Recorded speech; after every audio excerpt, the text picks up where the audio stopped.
अस्सलाम वालेकुम, मैं हूँ फैसल तारिड़। आलमी दुनिया के हालात जी एक दफ़ा फिर से इंतहाई ख़राब हो चुके हैं।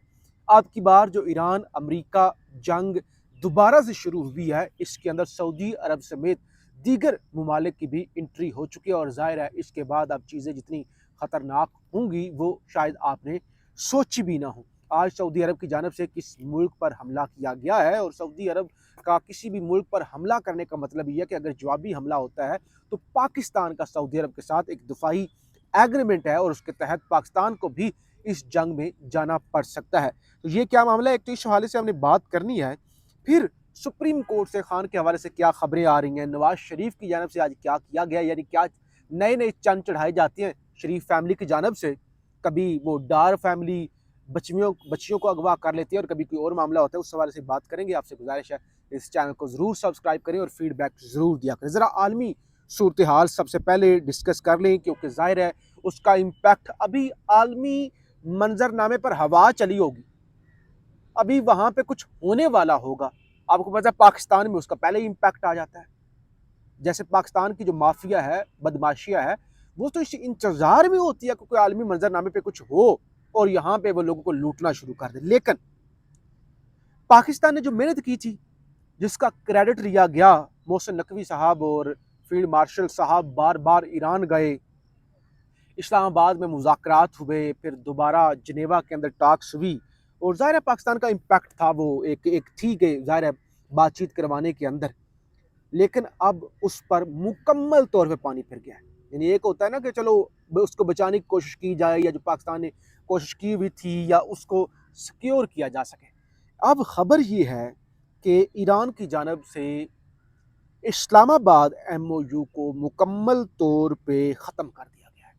यानी वो एग्रीमेंट जो पाकिस्तान ने करवाया था ईरान और अमेरिका के दरमियान, जिसके तहत कहा गया था अब चीज़ें बेहतर होंगी, ईरान से पाबंदियां हट जाएंगी, यहाँ पाकिस्तान के अंदर लोगों ने धड़ाधड़ ईरानी करेंसी खरीदना शुरू कर दी थी। बेशुमार लोगों ने जी अब मैशत बेहतर होगी ईरान की, और वो करेंसी जो हज़ारों की खरीदी हुई है वो करोड़ों के अंदर बदल जाएगी। लेकिन अब इस्लामाबाद जो मुज़ाकरात करवा रहा था, जो सारी एफर्ट की गई, जो पिछले 3-4 महीने चलता रहा, इस्लामाबाद भी मुकम्मल तौर पर बंद रहा, अब वो एग्रीमेंट ईरान की जानब से ऐलान किया गया है कि मुकम्मल तौर पे ख़त्म कर दिया गया है। नंबर वन तो ये बहुत बड़ी डेवलपमेंट है, ख़तरनाक डेवलपमेंट है, और पाकिस्तान में जो पेट्रोलियम मसनूआत की कीमतों में इजाफा होगा और बाकी जो टेंशन बढ़ेगी, ज़ाहिर है वो तो सामने आएगी। फिर डोनाल्ड ट्रंप की जानब से अपनाए हुर्मुज़, स्टेट ऑफ हुर्मुज़ पर कब्ज़ा करने का ऐलान किया गया है। डोनाल्ड ट्रंप की जानब से ये कहा गया है कि अब स्टेट ऑफ हुर्मुज़ को वो रन करेंगे, अमेरिका रन करेगा, उसको सिक्योर करेगा, और उसको सिक्योर करने की वो कहते हैं जो एक प्राइस है वो दुनिया पे करेगी। यानी अमेरिका की नेवी जो है वो उसका कंट्रोल संभालेगी, और उस वहाँ से शिपिंग जो है वो हो सके, उसके लिए वो लोगों से पैसे लेंगे। यही काम तो ईरान कर रहा था। ईरान ने भी कहा था जो कंपनीज जो है अपनी बैरी बेड़े गुजारना चाहते हैं वो हमें टैक्स दें, हमें चंदा दें, जो भी है। तो अमेरिका ने कहा ये कैसे हो सकता है।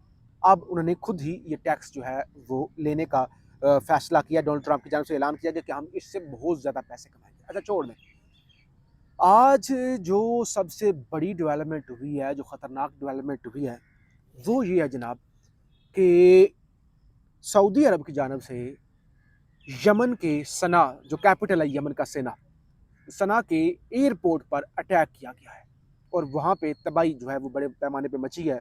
हूतीज़ की जानब से इसकी तस्दीक की गई, जो ये जो आप कहते हैं हौसी बागी, हूतीज़ की जानब से कहा गया। और बेसिकली खबरें ये आ रही हैं कि ये सऊदी अरब ने इसलिए किया है ताकि ईरान के जहाज़ जो हैं वो यमन के अंदर लैंड ना कर सकें।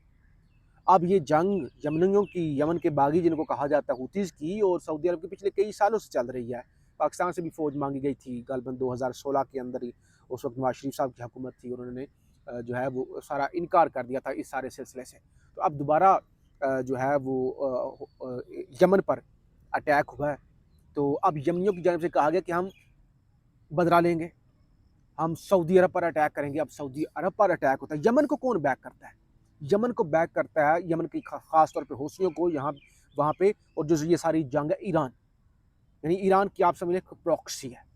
तो अगर सऊदी अरब पर जवाबी हमला होता है, पाकिस्तान का सऊदी अरब के साथ एग्रीमेंट है, पाकिस्तान अगर सऊदी अरब के साथ मिलकर हौसियों के खिलाफ लड़ता है, यमनियों के खिलाफ लड़ता है, तो इसका मतलब यह कि इनडायरेक्ट वो हमला ईरान पर होगा। पहले तो इस जंग के अंदर ज़ाहिर है जब ईरान की जानब से हमले हो रहे थे सऊदी अरब पर, और उस वक्त तो पाकिस्तान ने बड़े अच्छे तरीके से मैनेज कर लिया, पाकिस्तान पर दबाव भी आया कि आपने हमारे साथ एग्रीमेंट किया हुआ है, लेकिन अब ज़ाहिर है चीज़ें ख़राब होंगी और ये फिर ज़ाहिर है एक इशारा ही है कि आने वाले दिनों में मामला कहाँ पे जाएंगे। अच्छा, दो खबरें ज़रा डोमेस्टिक तीन आपके सामने रख लूँ। एक तो लाहौर की कैंट कचहरी के अंदर वो जो नून लीग के बदमाश हैं, वो जो डार फैमिली से हैं जिन्होंने गैर मुल्की बच्चियों को यहाँ पे बुलाया, उनकी असमत के साथ खेला और उसके साथ जिस तरह से उनको लूटा गया बेदर्दी के साथ, और उसके बाद फिर ज़ाहिर है 4 दिन सोशल मीडिया और मीडिया पे शोर हुआ और उसके बाद वो बात दब गई। अब खबर क्या है? खबर ये है कि गैर मुल्की ख़वातीन से मुबैना ज़्यादती और अगवा का मुकदमा, पुलिस ने गिरफ्तार 4 मुल्ज़मान का मज़ीद 4 रोज़ा जिस्मानी रिमांड मांग लिया। अदालत ने पुलिस की इस्तदा मंजूर कर ली और मुल्ज़मान को मज़ीद 4 रोज़ा जिस्मानी रिमांड पर पुलिस के हवाले कर दिया। अब ये नहीं कि रिमांड इनका आम बंदों की तरह होगा, आम बंदों की तरह इनको फैंटी लग रही होगी थाने के अंदर।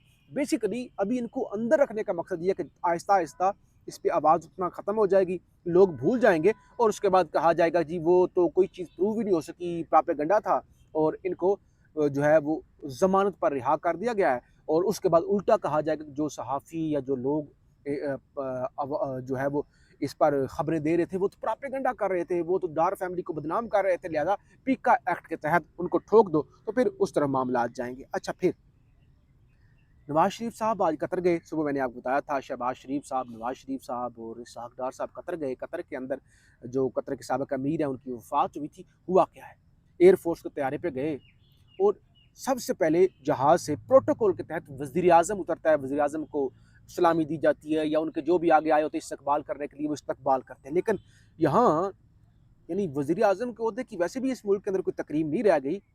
शरीफ फैमिली ने वो ज़रा अपने ही वो एक मामला है।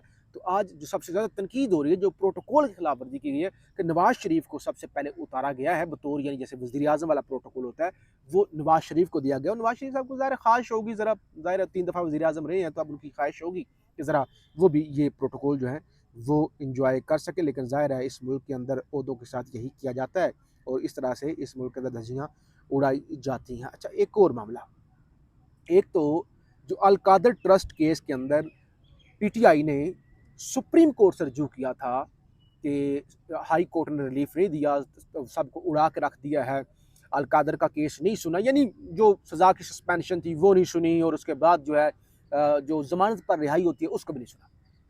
तो पीटीआई ने सुप्रीम कोर्ट से रजू किया। सुप्रीम कोर्ट के रजिस्ट्रार ऑफिस ने इतराज़ात लगा दिए। हालांकि आईनी अदालत का फैसला आ चुका है कि भाई रजिस्ट्रार कौन होता है किसी केस के जो है वो फैसला करने वाले, कि ये सुना जाएगा या नहीं सुना जाएगा। तो बहरहाल अब उस केस के खिलाफ जो चैम्बर अपील है उसके लिए जो है वो अपील जो है वो पीटीआई के यानी खान के वकला की जानब से दायर कर दी गई है। पेशावर से भी ये खबर कल भी बात की थी, परसों भी शायद खबर आई थी, अब्दुल गनी आफरीदी ये गालबन PK 70 से जो है MP है या PK 71 से, क्योंकि PK 70 से सोहेल हफीज़ी साहब हैं, PK 71 से ये अब्दुल गनी अफरीदी साहब हैं। इन्होंने लंबा चौड़ा एक इल्ज़ाम भी लगाया था, लिखा था कि सोहेल अफरीदी साहब के भाई इनके हल्के के अंदर आके इफ्ताह करते हैं, कंट्रोल करते हैं, मुदाखलत करते हैं। आज अब्दुल गनी अफरीदी साहब ने 4 बजे प्रेस कॉन्फ्रेंस कर रही थी पेशावर के अंदर, और अब जो है वो सोहेल अफरीदी साहब की जानब से और दीगर की जानब से जिरगा किया गया है और उनको मनाने की कोशिश हो रही है और कहा जा रहा है भाई आपने मामलात हमारे सामने रखने थे, आपने ट्वीट क्यों कर दिया। हालांकि वो बता चुके हैं कि मैं सोहेल अफरीदी साहब के सामने और बाकी के सामने बारहा ये मामला उठा चुका हूँ। तो बहरहाल अभी उनको मनाने की कोशिश हो रही है और ये अब्दुल गनी अफरीदी साहब की जानब से जो प्रेस कॉन्फ्रेंस की जानी थी वो उन्होंने कैंसिल कर दी है। और अगर कोई मुज़ाकरात कामयाब नहीं होते या नवीद अफरीदी साहब की मुदाखलत ख़त्म नहीं होती तो फिर दोबारा भी वो प्रेस कॉन्फ्रेंस कर सकते हैं। हम आपको अपडेट करते रहेंगे, फीडबैक ज़रूर दीजिएगा। पाकिस्तान जिंदाबाद।